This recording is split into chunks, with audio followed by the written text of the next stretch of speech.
revista que fala sobre a igreja e os desafios do século XXI.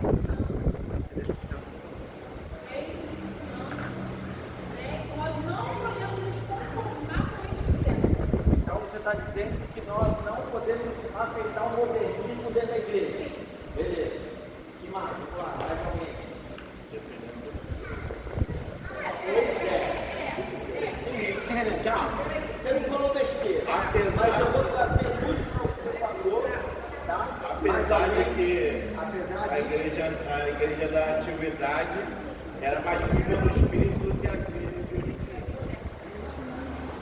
De qual tempo? Estou falando dos primórdios mesmo. A igreja. Não, porque essa primeira aula a gente vai falar sobre modernismo e o pós-modernismo. O modernismo é 1940, 1950. Mas daqui a pouco a gente chega lá. Bem antes. Mais alguém quer falar alguma coisa sobre... Às vezes, por causa do modernismo, né, da atualidade, acabam distorcendo alguns valores. A igreja vai perdendo o modernismo da atualidade. A gente vai perdendo a essência, os valores de Cristo. Eu acho que ao longo dos anos, a configuração da igreja ela vai sempre acontecer. A gente está falando do modernismo de hoje. Mas há 100 anos atrás, o modernismo daquela época já entrava na igreja. Então, eu acho que o problema não é o modernismo. Eu acho que é o filtro que a igreja ela deveria ter para saber o que cabe e o que não cabe. Porque se a gente for parar para ver, o modernismo da nossa época é o quê? A tecnologia. Né? A tecnologia ela pode entrar dentro da igreja, porque isso pode agregar valor. Mas ele não pode entrar de uma forma que vá substituir a palavra de Deus. Então eu acho que o modernismo ele pode entrar na igreja, mas deve ter um equilíbrio nisso, para que as coisas do tempo moderno não suplantem o que é puro e verdadeiro que são as escrituras. Sim, isso aí. Mais alguém? A notícia está falando, lá no Mateus 13, que aqui não podemos perder de ser salvos e não deixar que os princípios, as coisas que estão acontecendo aí, o nosso irmão falou, deixar que tomem os princípios da vida. Então deixa eu dar uma introdução, para depois a gente ia começar a fazer a leitura da igreja e desafio do século XXI. A gente vai fazer isso ainda. Deixa eu dar só um parecer para vocês entenderem o que daquela questão e até vai contradizer a palavra de alguns aí. O que foi o modernismo? A gente tem que trabalhar com fatos históricos.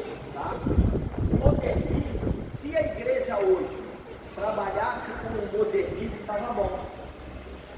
Porque o modernismo foi um movimento que se inicia por volta dos anos 50, 1950 em diante, aonde cultura, sociedade, família, religião, ética, moral foi colocado em primeiro lugar.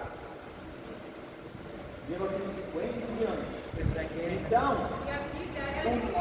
o modernismo, o movimento modernista foi muito bom para a igreja. Por isso que eu te perguntei qual modernismo você está falando. Aí você está usando a palavra modernismo para trazer o modernismo que existia hoje para dentro da igreja. Diferente, porque a gente vai falar sobre o pós-modernismo. O que é pós? É o que vem depois. Então, para entender o pós-modernismo, nós precisamos compreender pelo menos o primeiro modernismo. Tá? O modernismo foi um movimento artístico cultural no final do século XIX, que ganhou força no início do século XX. Ele representou uma cultura com os estilos tradicionais.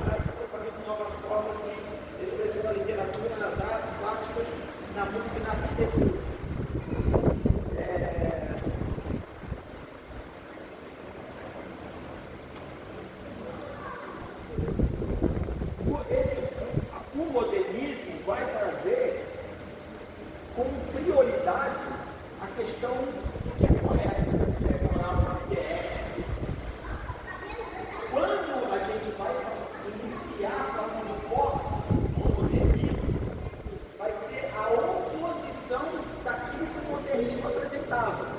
Ética, moral, família, religião, o Estado, respeitar o Estado.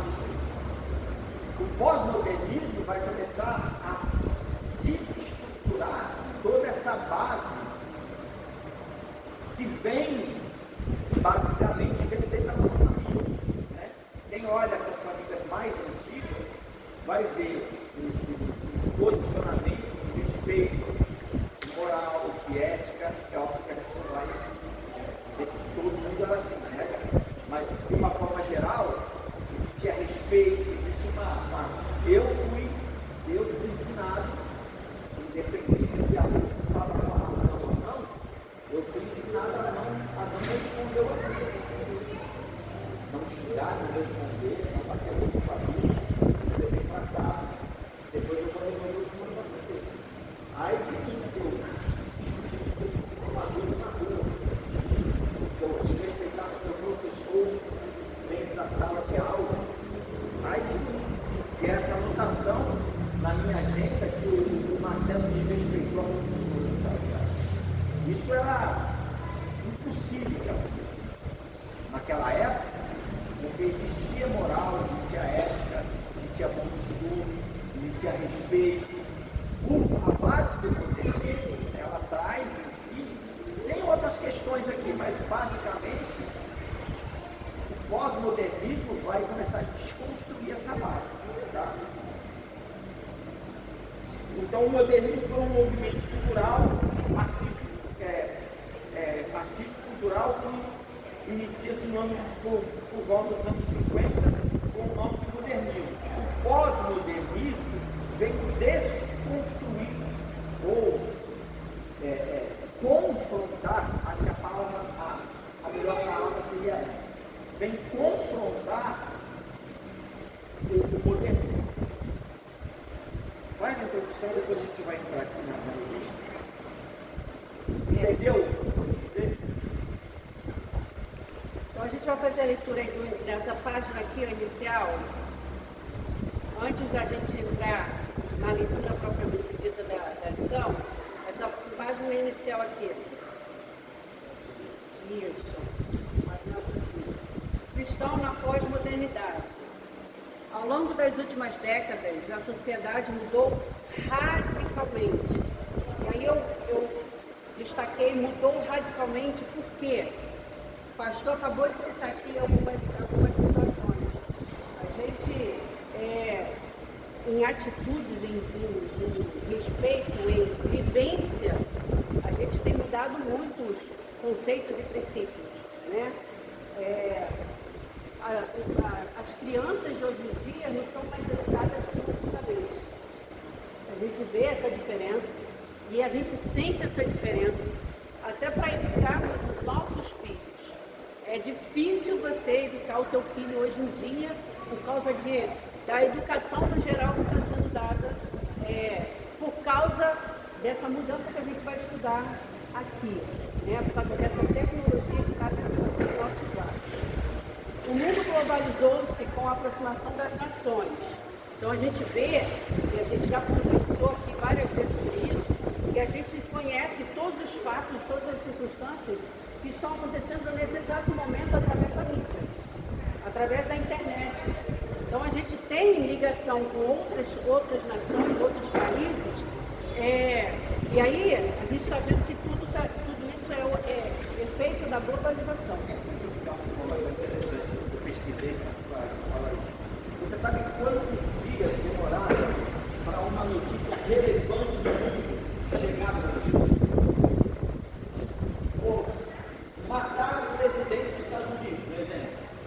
Sabe quanto tempo demorava isso para chegar no Brasil? 3 a 5 dias. Porque chegar no Brasil. uma carta escrita, Uma notícia dessa, desse verde, demorava de 3 a 5 dias. Culturalmente falando, ou artisticamente falando, uma música que estourou lá fora, demorava 6 meses para chegar aqui.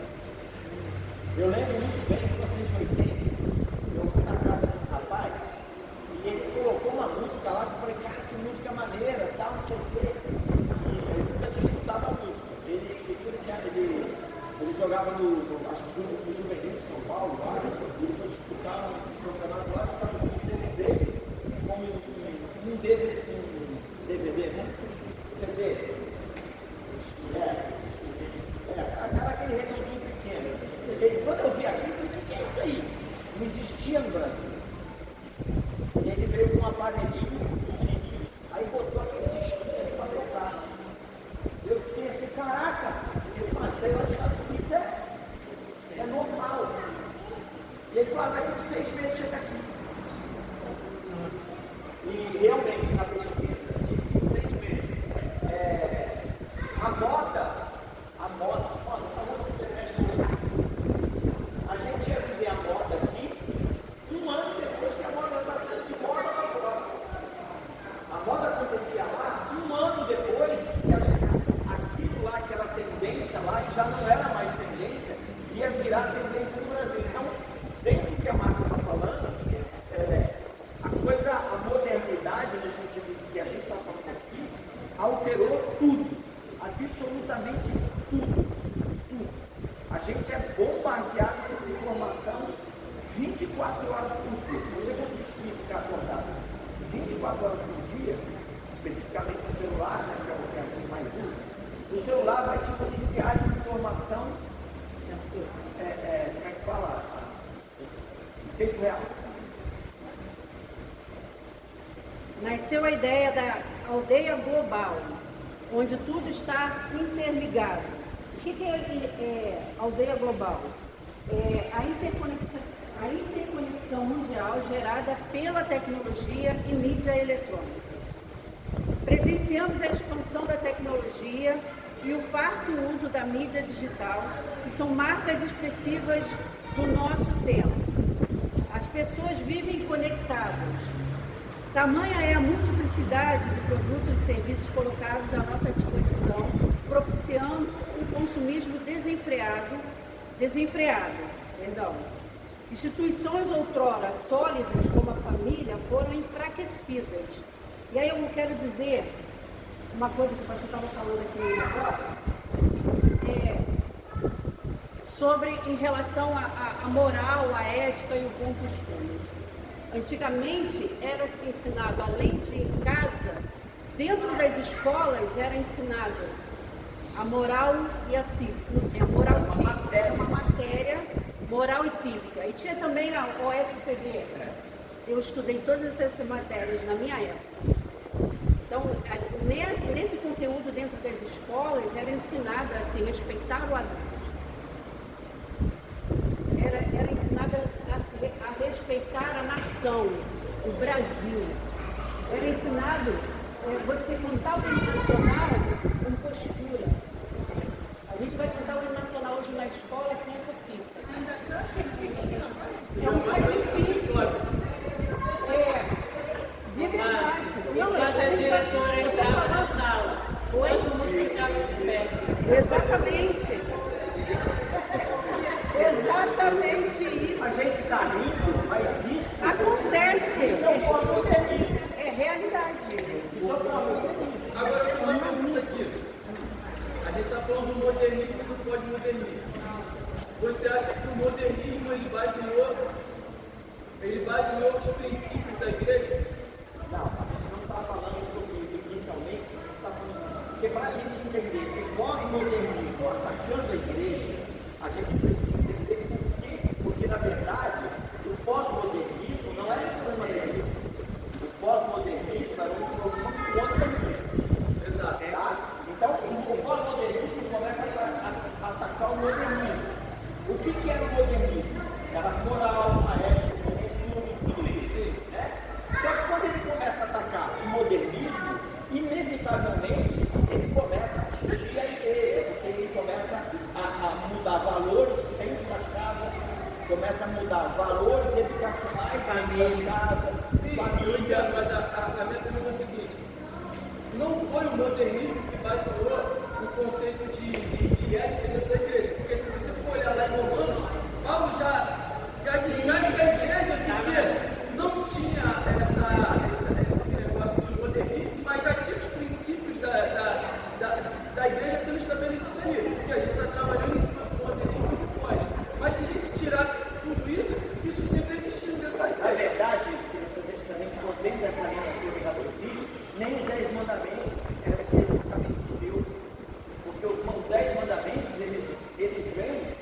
como ética e moral de outros países, de outras nações.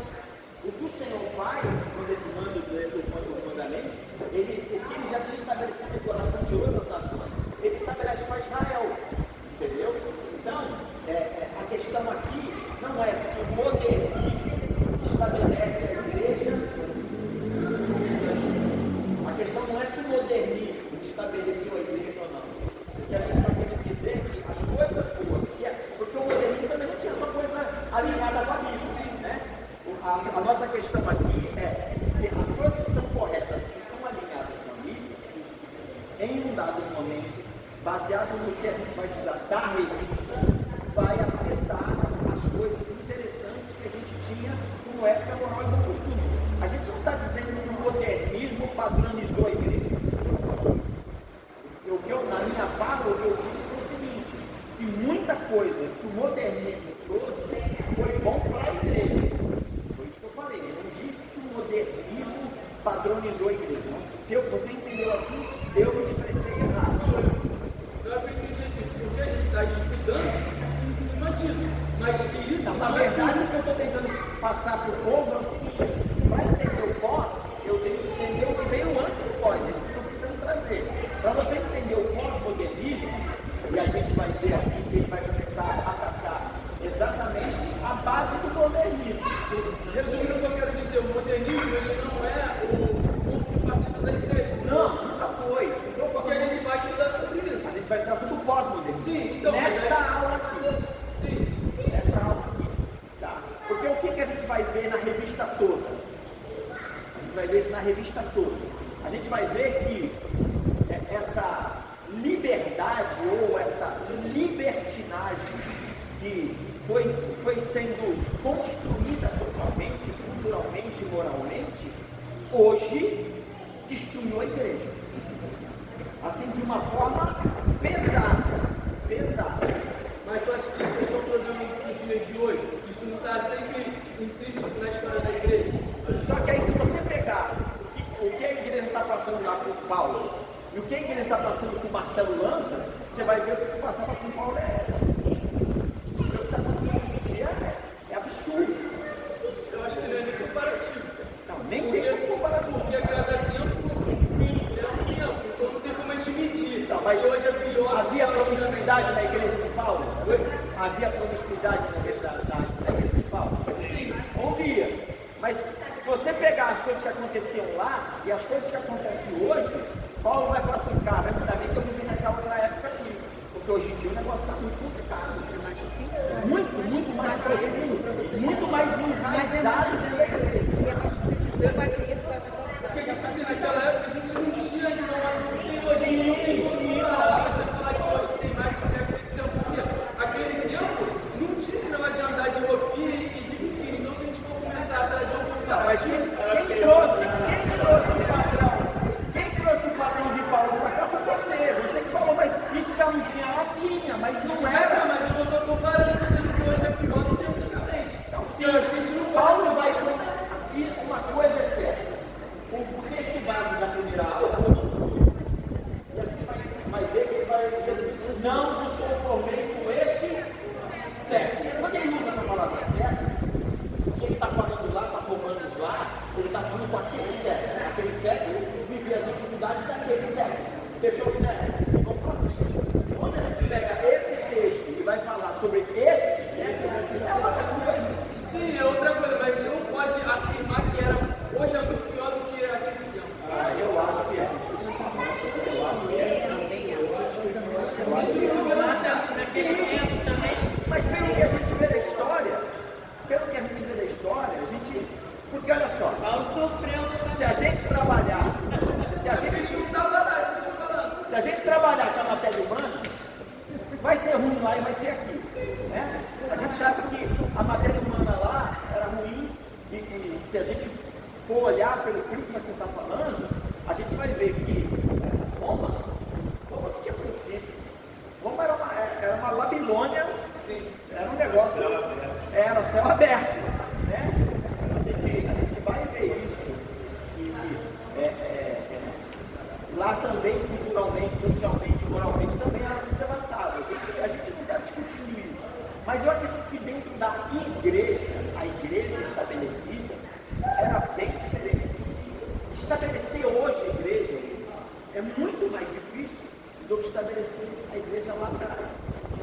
Porque o que acontece? Você tem que estabelecer uma igreja hoje, culturalmente, o cara já vem com uma visão de igreja completamente diferente do que se entendia de igreja lá naquela época. Bem diferente, bem diferente. Hoje para os caras já não é algo. A igreja que foi estabelecida lá era uma novidade.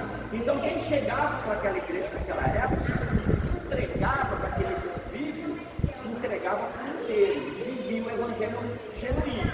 Isso vai se perder com o tempo, a gente sabe disso. Mas hoje em dia, socialmente, culturalmente, a igreja virou um balcão de anúncio. Uma pessoa veio falar comigo essa semana, falou assim, pastor, uma amiga me mandou uma mensagem. Não, você tem que ver essa mensagem, porque essa mensagem é uma bênção. A pessoa se preparou espiritualmente para assistir a mensagem.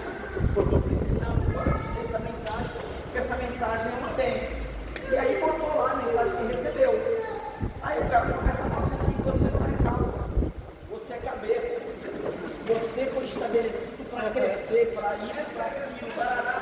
Jesus não aparece na mensagem de jeito nenhum. Um evangelho 100% egocêntrico, antropocêntrico. Só que na cabeça da pessoa, que eu vou falar o nome, a pessoa achou a mensagem maravilhosa. Aí pega essa pessoa e traz para cá. Vai dizer para ele assim, aí eu não gostei daquele menino que pregou. Aquele menino que pregou, eu falo, se for a cara, então nunca mais passa de uma rua. Por quê? Porque o que está sendo estabelecido como igreja hoje é difícil, cara. Muito difícil. Eu vejo a diferença assim que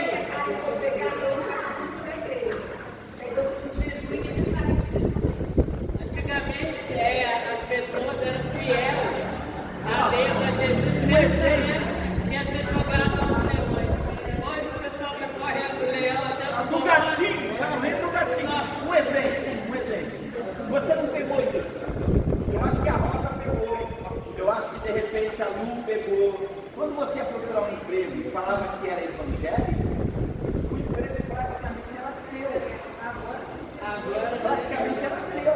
Porque o padrão da visão do povo em relação a uma pessoa que se dizia cristã, evangélica, era um. Hoje em dia, quando você fala que é cristão, que você é crente, que você é evangélico, a possibilidade de você perder o emprego é muito grande. Isso muda muito a visão que a gente está vivendo hoje. Por isso que a gente vai estudar a revista. Vai. Continuar. A verdade foi relativizada, a moral e a ética enfraquecidas.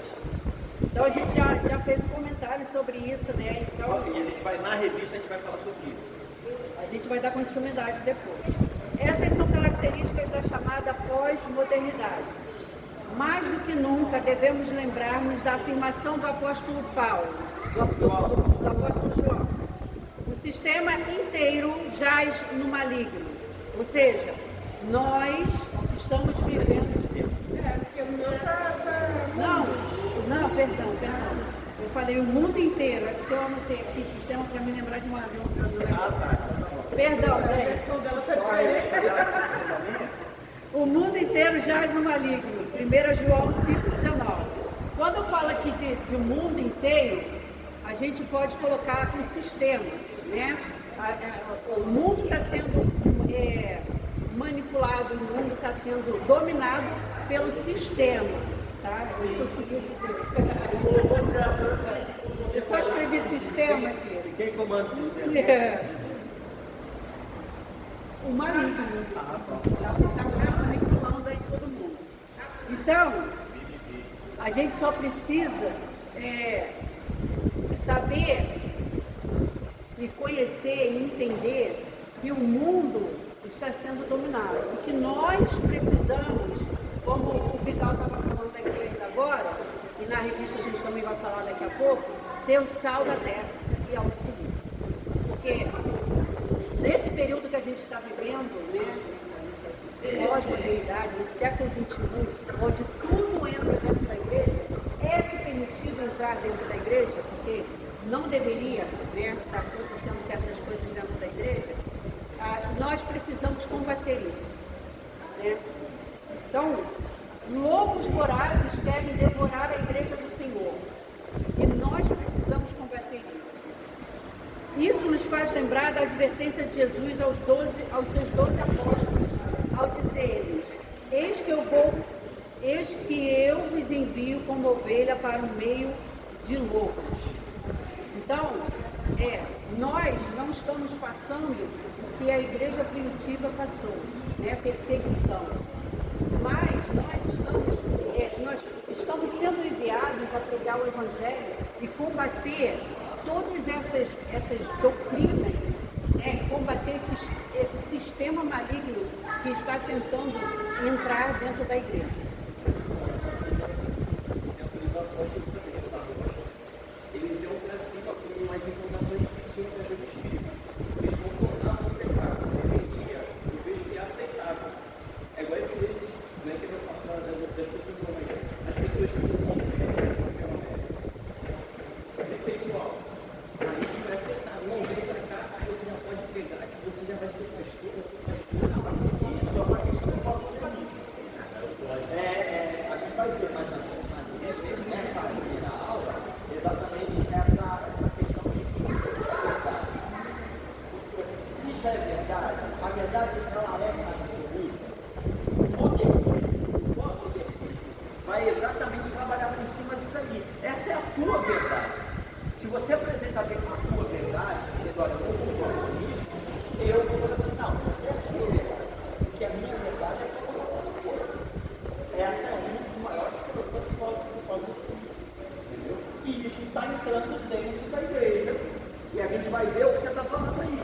A gente vai ver igrejas onde o que a Bíblia diz que não é correto se tornando aceitável.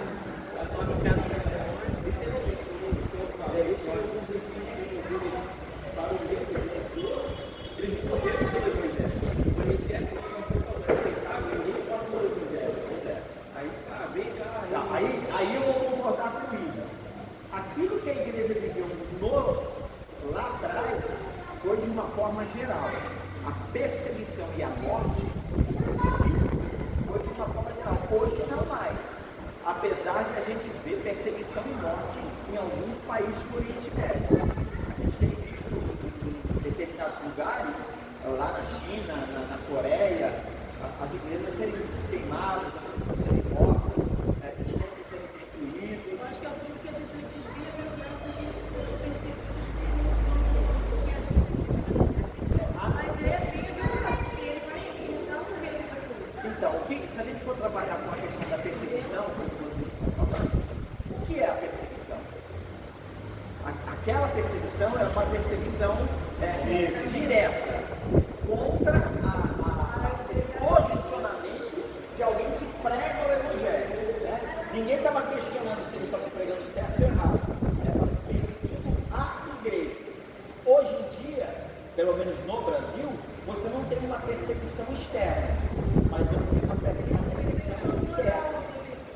Você tem uma perseguição interna. E quando você começa a pregar o Evangelho, começa a incomodar a igreja do lado, aí o povo começa a... Por isso que eu estou aqui há 10 anos, irmão. Eu sempre falei para vocês, não usem o púlpito para falar de segmento espiritual de ninguém. Não usem o púlpito para pregar que a igreja A, B ou C não é a igreja correta. Eu já cansei de ver gente fazendo... Só fala de Jesus. Isso aí, eu sempre falei isso, irmão. Usa o púlpito para pregar Jesus. E acabou. Porque quando eu estou falando da perseguição do outro, quando eu uso o púlpito e vou falar mal da Universal ou da Igreja Católica, eu estou sendo tão perseguidor quanto ele. Sim. E eu não estou aqui para isso. Eu estou aqui para pregar Cristo. Sim. Glória. É neste mundo que se deterioriza e caminha a passos largos para a perdição, que como igreja do Senhor devemos ser sal e luz. Para isso fomos chamados. Cada cristão deve levar a este mundo caído a poderosa e transformadora mensagem do Evangelho. Esta revista aborda temas atuais, muitos deles polêmicos e controversos. O autor, com propriedade, sempre se submete à autoridade das Sagradas Escrituras. Os estudos mostram os grandes desafios que estão diante da Igreja e enfatizam a necessidade de jamais abandonarmos os padrões de vida estabelecidos na Palavra de Deus. Que você seja poderosamente edificado por meio destes estudos. Deixa eu colocar uma pimentinha aí. Independente se nós estamos no ano 1 de Cristo ou estamos em 2026, beleza? Independe de quando que a gente quer a igreja está sendo estabelecida. Isso aqui é imutável? É mutável?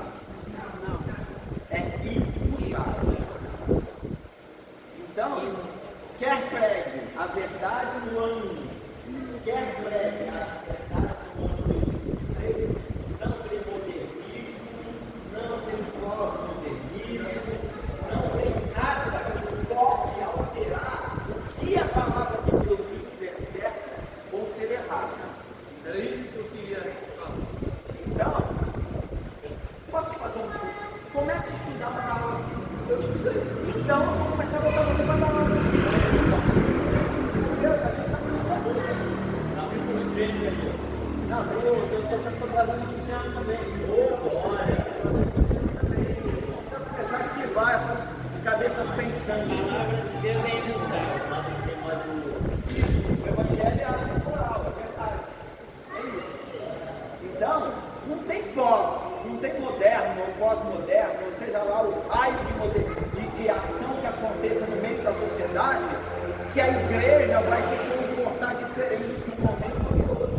A igreja tem que ser igreja em qualquer tempo e acabou. É isso. Vamos à revista. Pós-modernismo. Um tempo de mudanças rápidas e profundas. Vai ler Romanos. Abre alguém aí Romanos 13, para a gente ler de 11 a 14. 13, de 11 a 14.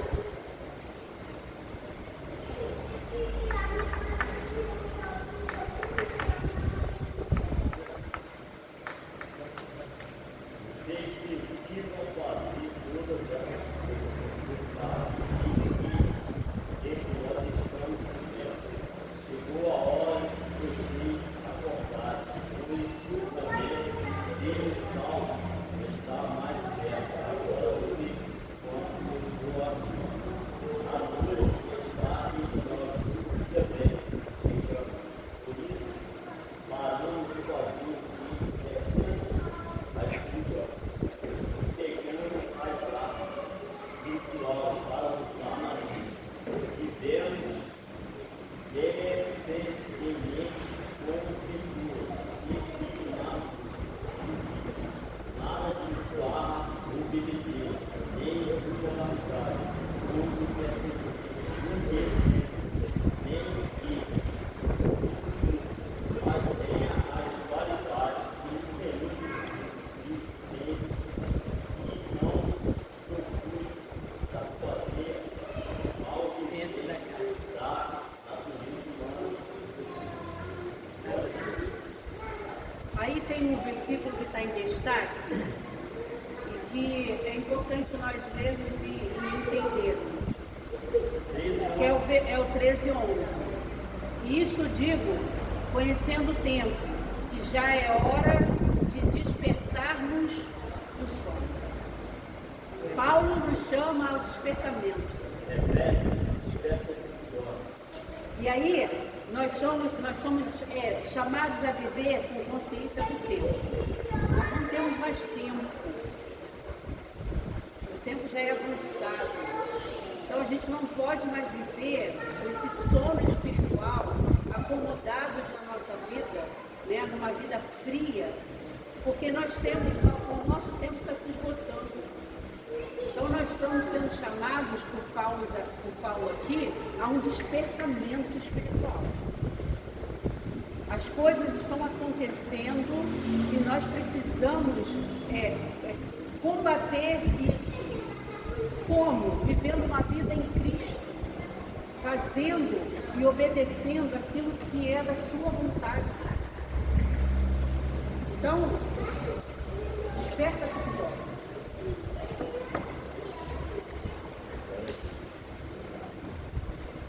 Iniciamos hoje uma série de estudos sobre temas contemporâneos.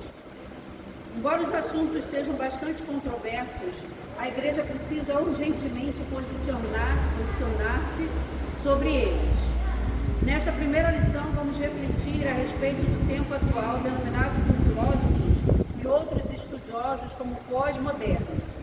Estudaremos à luz das Sagradas Escrituras suas características, suas implicações na vida da Igreja e como devemos comportar-nos em relação aos mais diversos temas daí decorrentes. É nesse contexto de mudanças rápidas, profundas e que tomam conta de toda a sociedade que Jesus nos convida a ser sal da terra e luz do mundo. Mateus 5, 13 e 14. Os estudos desta revista mostram os grandes desafios que estão diante da Igreja e enfatizam a necessidade de jamais abandonarmos os padrões de vida estabelecidos nas Escrituras. Quando ele vai falar lá no primeiro parágrafo, a igreja precisa urgentemente posicionar contra essas ações. Você, assim, de uma forma geral, como você entende uma igreja que tem que se posicionar? Sim, não. A pergunta não é nesse sentido.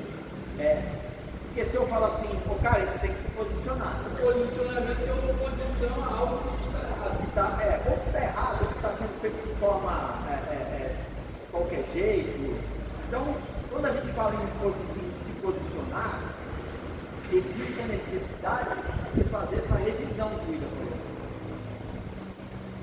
Se a gente está tendo a necessidade de entender o que está acontecendo com a igreja tem que se posicionar, a igreja tem que rever seus valores. Né? Por que o reformador Lutero, por que Lutero vai bater de frente com a igreja agora? Porque em dado momento ele vai olhar para dentro da igreja dele. Mas peraí, tem algumas coisas aqui que não está batendo com o que a palavra de Deus diz. E aí ele começa a fazer anotações de algumas questões que a igreja estava apresentando, e ele fala assim, isso aqui eu não concordo, a Bíblia não diz. Isso aqui eu não concordo, a Bíblia não diz. Então, posicionar-se para combater aquilo que está dentro da igreja, precisa começar primeiro em mim. O Marcelo precisa olhar para dentro de si e ver o que o Marcelo está fazendo, que está sendo contrário, porque o Marcelo é uma parte integrante do corpo de Cristo dentro da igreja. Nesse caso, sendo líder, pior ainda, né? Porque a liderança ela requer do líder um posicionamento que vai influenciar positivamente os liderados. Então, se você é líder e está se posicionando de forma errada, você está influenciando de forma errada os seus liderados. Aí, quando a gente traz esse tipo de observação para dentro da coletividade, a igreja precisa entender em que momento ela não está sendo ativa, ou em que momento ela está sendo passiva, ou em que momento ela está errando. Ah, não, mas deixa que a massa faz. Não é deixa que a massa faz, não é deixa que a rosa faz, não é deixa que o pastor faz. Você, como igreja, tem que rever aquilo que você precisa fazer e precisa fazer. Precisa se posicionar. É ser sal na terra e luz do mundo. A igreja, ela é sal na terra e luz do mundo. Mas a igreja só é sal na terra e luz do mundo quando ela está unida e andando na rua? Você é sal na terra e luz do mundo, você está sozinho. Então, quando ele diz aqui ser sal da terra e luz do mundo, ele está falando assim, corrige o teu erro. Não se seja permissivo que sua vida seja baseada ou pautada nas pessoas que o mundo está ditando. Por isso que Romanos 12 ele é constantemente aceito pelo tempo, porque ele vai sempre apontar para a necessidade de você não. O que é não se conformeis? É não tomar a forma de conforme, mesmo molde, mesmo estilo. Tópico 1. O que é pós-modernismo? Durante séculos, a perspectiva que se tinha do mundo, de Deus, do homem e dos valores que o orientavam era bíblica. Mas pouco a pouco isso mudou e a sociedade foi sendo dominada por valores materiais e existencialistas. O mundo então passou a ser visto com outras lentes. Deixa eu colocar aqui para a gente entender. De uma forma geral, quando ele diz aqui sobre esse modernismo que está falando aqui, aí eu vou falar sobre o poder da Igreja Católica. A Igreja Católica, ela dominou, inclusive ainda hoje, é a religião mais a religião mais praticada ainda no planeta. É o catolicismo. Mas o catolicismo foi muito mais forte. Há anos atrás, há bastante tempo atrás, o catolicismo chegou a ter poder do Estado. Quando a gente vai ver lá, na época de 1200, 1300, quem mandava no mundo era o Papas iam para a guerra. Então era um poder muito maior. Era um poder muito maior. Esse poder, ele não se dava somente em domínio, no sentido de dominar todas as coisas, mas também de ser o parâmetro que a sociedade tinha como parâmetro os padrões da igreja. E aqui, quando eu estou falando padrão da igreja, é padrão da igreja. Eu estou falando da católica, do protestantismo. Então, durante muito tempo, esse padrão de igreja, Deus, família, pai, mãe, filhos, ética, moral, isso teve uma força muito grande na sociedade, de forma geral. De forma geral. Quando a gente vai entrar aqui, que ele está falando aqui, esses padrões começam a ser desconstruídos pelo pós-modernismo. A gente vai ver, mais à frente, agora no próximo tópico, que o pós-modernismo começa a atacar diretamente a base da construção social. Eu não estou falando só da igreja. Começa a abalar a questão social, ética, moral, social da sociedade. Automaticamente vai atingir a igreja. Sabe o que eu estava pensando aqui? A gente está falando um assunto também na história de países onde o cristianismo e a Bíblia ele é pregado. Mas existem países que é quase zero o ensino bíblico. Sim. Por quê? Então, E é muito distante do que a gente está aprendendo aqui. Como que esses caras vão ter o mínimo de acesso à palavra de Deus? Porque a gente é privilegiado por estar debatendo um assunto dele. Agora o povo hindu lá, cara, isso é totalmente controverso, totalmente distante da cultura deles. então deixa eu falar um pouco sobre isso. Obviamente eu não vou ser profundo, porque eu teria que estudar para poder responder isso. Mas existe uma questão, então, eu vou botar só uma frase, chama regra de ouro. É considerado como regra de ouro. O que é a regra de ouro? Isso praticamente você vai dizer em todas as sociedades, tá? Todas. O que seria, o que eles chamam de regra de ouro? Não queira para o outro o que você não quer para você. Basicamente seria isso. Então, independente de religião, independente de tipo de governo, é óbvio que a gente vai ver governos, o comunismo, no seu mais alto grau, não trabalha com isso que eu estou falando. Tá? O comunismo mais alto grau, se você for lá dentro mesmo, você vai ver que 90% da sociedade é destruída e 10% vive extremo. Mas eu não estou falando sobre isso. Eu estou falando de uma forma geral. De uma forma geral, você vai ver que todas as culturas têm, por isso que eu falei que os 10 mandamentos não são escritos de Deus. Existem antes dos 10 mandamentos. No prédio de Moisés já existiam culturas que tinham, depois você pesquisa, né? Esse falando do budismo, eles têm entre as pessoas um bem pré-estabelecido, né? Para que a humanidade tenha amor e tenha uma regra ali de convivência. Isso aí. Porque, mesmo assim, isso é muito difícil de falar de Deus, cara. Mas aí que tá. Depois você pesquisa ali que tá ali, ó. O olho por olho, Por olho, dente por dente. que está na nossa palavra, hoje na nossa Bíblia, isso já era pregado na lei de Italiano há muito tempo antes. Então, você vai ter padrões sociais e culturais estabelecidos para convívio. Eu entendi o que você falou, mas se você pega um cara, né, o que eu vou falar para você é a forma como você faz missões. É a forma como você faz missões aí. Se você hoje decidir fazer missão num lugar que você nunca chegou ao evangelho, como você falou, mas eu quero ir para um lugar X. O que vai ser feito com você?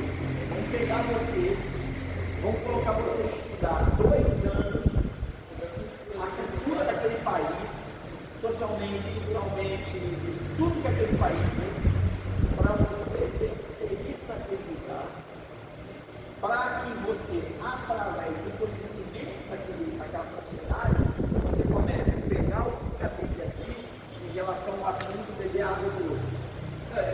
Eu acho que esse missionário, em parte, é até o contrário. A pessoa se identifica com uma nação porque conheceu a cultura e entende que o Senhor está entrando na palavra. Nem sempre.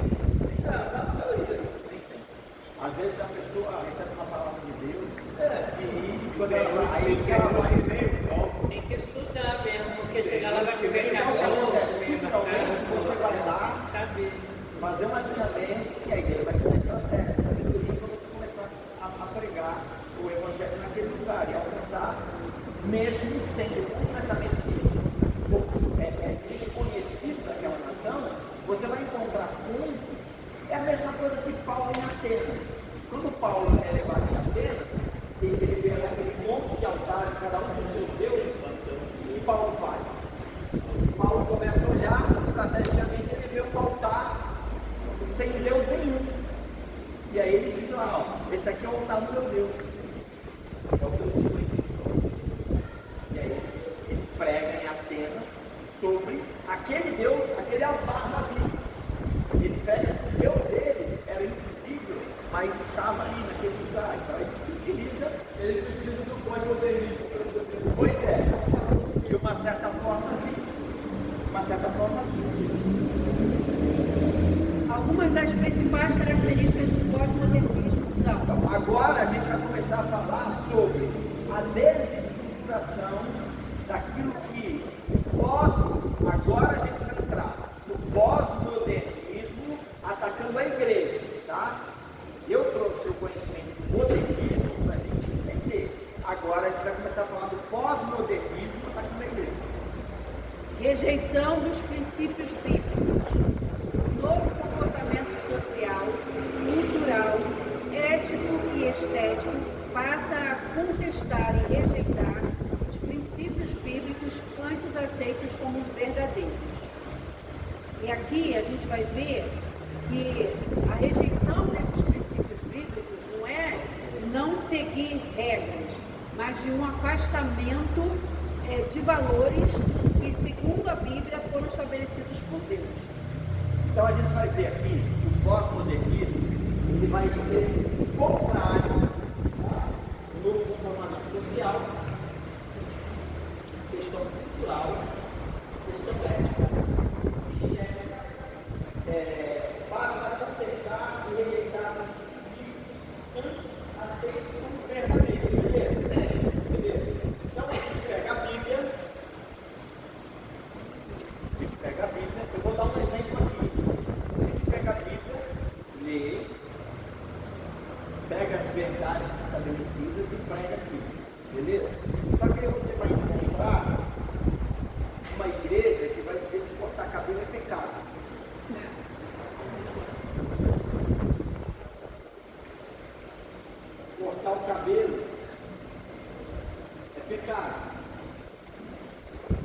vai começar a ver que, apesar de existirem verdades bíblicas, existem algumas questões que foram inseridas socialmente e culturalmente que não tem a ver com a verdade bíblica, mas foi o invencionismo do homem. E aí a gente vai abrir um precedente para o pós-modernismo atacar. Vamos dar um exemplo. Você sabe por que em um determinado momento a igreja começou a dizer que não podia cortar cabelo? Você sabe por quê? Quem não sabe por qual motivo? Porque lá no antigo, lá bem lá atrás, na época de Raab, lá na época de Raab, eu também pergunto, eu acho que até na época de Jesus, não tenho certeza não, elas cortavam o cabelo curtinho. Então, qual era a identificação de uma prostituta? Cabelo verde? Cabelo curto. Não, isso aí é nazareinato. Estudar é nazireu. É nazareinato. Não, mas os caras não usam isso de base para poder. Não, a mulher não cortar o cabelo, não. O nazareinado era uma coisa específica para homem. Isso era um. Então, mas eu estou falando o seguinte: não tem igreja que se usa desse malabarismo ali para poder. Para falar para a mulher não cortar o cabelo, não. Sim. Para a mulher não cortar o cabelo. Eu nunca fui essa igreja. Então, por isso você corta o cabelo. Você não está com o cabelo completão. Então, o que a gente vai ver? O homem pega o versículo bíblico e a gente vai entrar na história do texto, sem contexto, vira pretexto para heresia. O texto está falando que aquela mulher, naquela época, quando cortava o cabelo, ela se tornava a aparência de uma prostituta. Então, lá naquela época, vai dizer: não corta o cabelo, não. Mantém o teu cabelo curto, o teu véu. Aí a tatuagem já é uma coisa um pouco mais profunda. Porque a história da tatuagem, ela vai. A história da tatuagem vai falar da marca do corpo. Mas Jesus deu na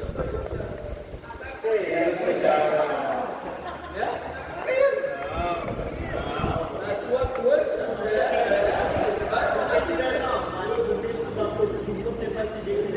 Olha o pós-modernismo tentando.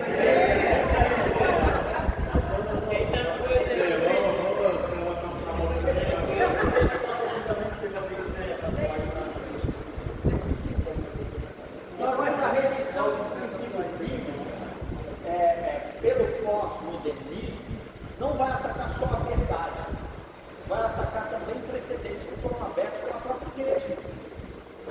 Entendeu?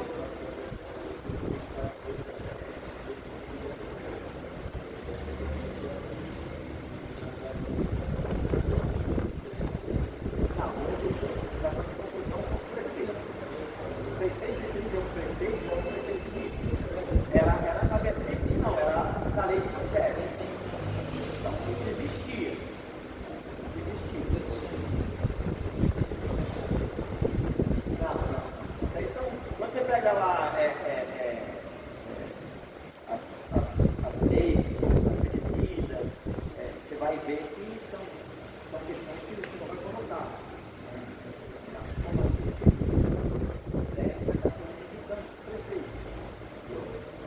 Então, a gente vai ver que existe o que a gente chama de homem. Então, o que é verdade, dentro do ataque do pós-modernismo, ele tem também precedente para brechas, né?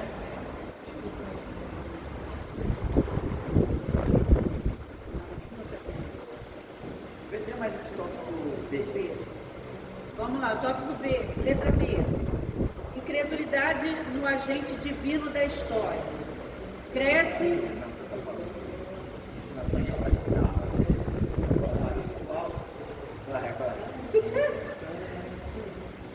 Cresce a incredulidade nas grandes narrativas, especialmente a Bíblia, que definem uma direção ao ser humano e conferem sentido à história. Bom, vamos lá.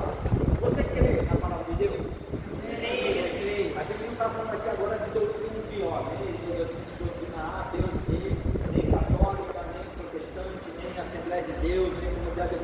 ele não está falando sobre essa doutrina, ele está falando sobre a palavra de Deus. Amém? Então, quando o pós-modernismo começa a atacar a verdade bíblica, ela não está falando de religião. O pós-modernismo, foi o que eu estava falando para você.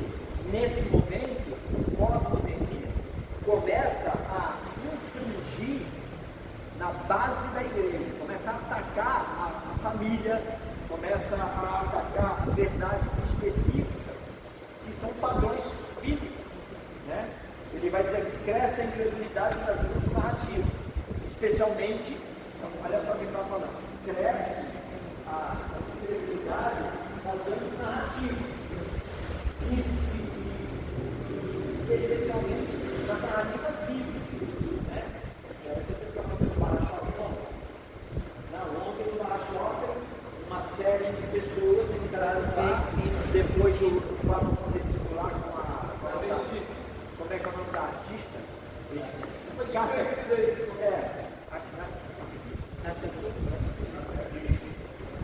Cássia Pires arrumou uma confusão lá com o trânsito, estava querendo usar o banheiro das mulheres, deu uma confusão danada, não sei o que, vamos lá, isso já virou notícia, e aí ontem foi uma cabeçada lá, fez tudo.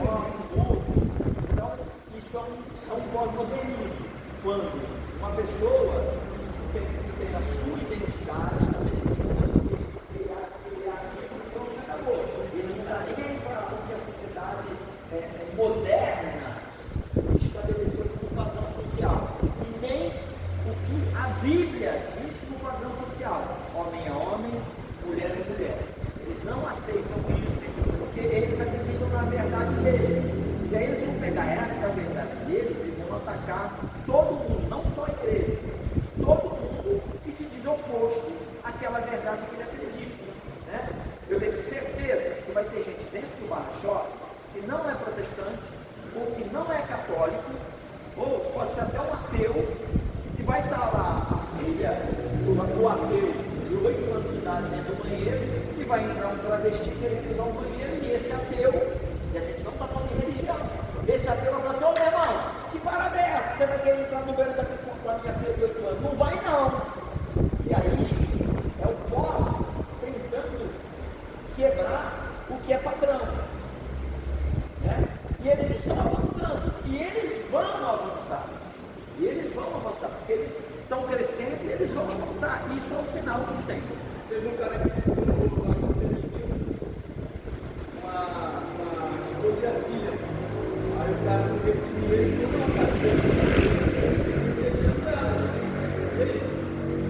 Então, mas aí existe um argumento plausível para ele estar dentro do marido da mulher, está com a mulher e com a filha. Socialmente, se esse cara é visto, quando eu estou considerando isso que você está falando, se esse cara está dentro do vagão das mulheres, que está lotado, mas ele está agarradinho na mulher dele, com a filha dele, mesmo que alguém venha para matar, ele vai falar assim: olha, eu vou ficar minha mulher também. É símbolo de proteção. Seria mesmo um vagão sendo um vagão feminino. Eu acredito que de repente a maioria das mulheres não iriam achar ruim. Poderiam dizer assim: ah, mas você ficando aqui vai dar um exemplo para outros homens. Se o cara entrar sozinho, ela bota pra fora. Bora. Eu já vi várias vezes. Se entrar sozinho, bota pra fora. Então, ele trabalhou na superfície. Se entrar sozinho, Se você pega um vagão que é um trem que é parado lá, porque as mulheres estão aí, o cara pega e fala assim: ô seu Thiago, eu estou aqui com a minha mulher e com a minha filha. O que é que você ia fazer? ah, sim. Aí é outra história. Aí é outra história. Mas se o cara chega e entra sozinho, as próprias mulheres dentro do vagão botam ele pra fora. Então, mas aí, o que a gente vai ver? A gente vai ver o modernismo ou o pós-modernismo entrando em conflito, né? Seria, a gente está se usando a palavra modernismo em entendimento de que o modernismo defenderia a família e o pós-modernismo querendo arranhar o padrão familiar. É que um homem entrar sozinho, um homem entrar sozinho e ficar se sarrando nas mulheres lá, seria um abuso, né? Então esse cara, ele vai ter que se enquadrar, no caso você falou uma lei aí, né? O cara vai ter que ser, é uma lei, foi estabelecido uma lei, ele não pode quebrar essa lei, né? Agora, eu não sei, não vou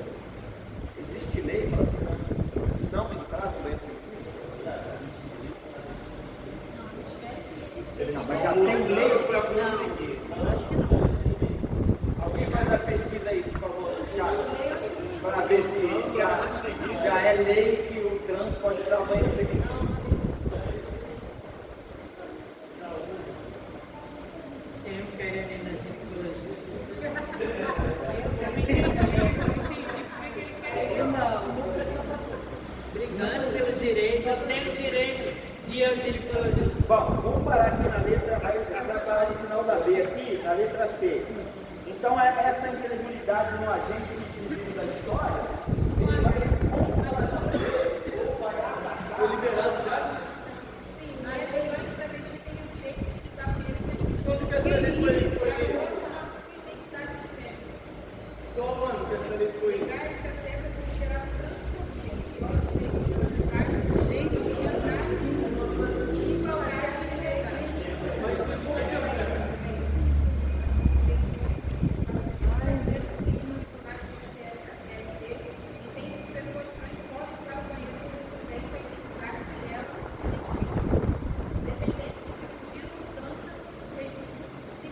Pior ainda, porque se você se identificar, independente de a gente pode pegar. Se a gente encerrar aqui, a gente pegar isso.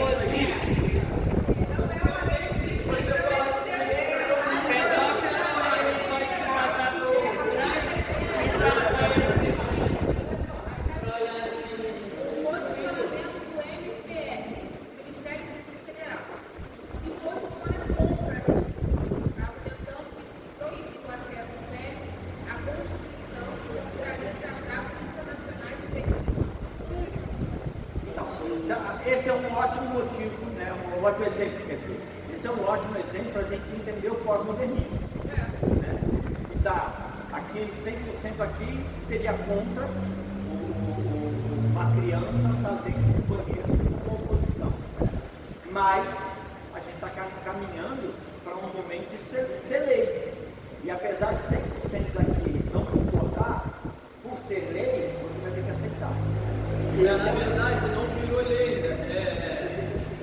É um entendimento jurídico, conjunto de decisões judiciais, normas administrativas e interpretações baseadas na olha, daqui a pouco vira lei.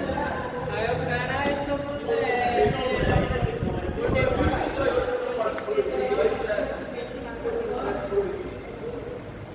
Amém? Gente, eu queria, por favor, estuda a revista. Anota lá, eu coloquei até no grupo hoje, anota lá sua dúvida. Vamos fazer fazer com que a aula seja mais dinâmica, a gente possa poder fazer perguntas. Se a gente não souber responder, a gente vai correr atrás da resposta, na próxima aula a gente traz. Mas eu queria a participação de vocês. Isso aí, Robert. Santo foi pequena tarde. Ser participativo. Vamos colocar de pé.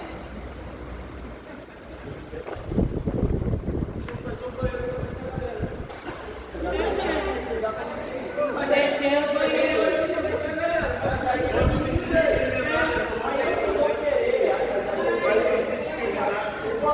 Eles querem causar. Você é da família? Eles querem causar. Esse é o banheiro. Mulheres, homens e os demais. Quero que a gente aceite. Mulher com ela. Bem, Amém? Soberano e eterno Deus, Pai de nosso Senhor, Senhor Salvador obrigado. Jesus Cristo. Queremos te agradecer, Senhor, por esta aula. Obrigada, Deus. Pai querido, que o Senhor continuar, Senhor amado, a nos ensinar e que nós possamos, Senhor amado, buscar em ti, Senhor amado, direcionamento, orientação, ensinamento, Deus querido, e conhecer mais a ti, Pai. Eu te peço em nome de Jesus, continua nos abençoando durante o culto, Sim, Pai Deus. amado. Faz o teu querer, a tua vontade. Ó Pai querido, queremos louvar e agradecer. Nós te pedimos e te agradecemos em nome de Jesus. Amém. Amém.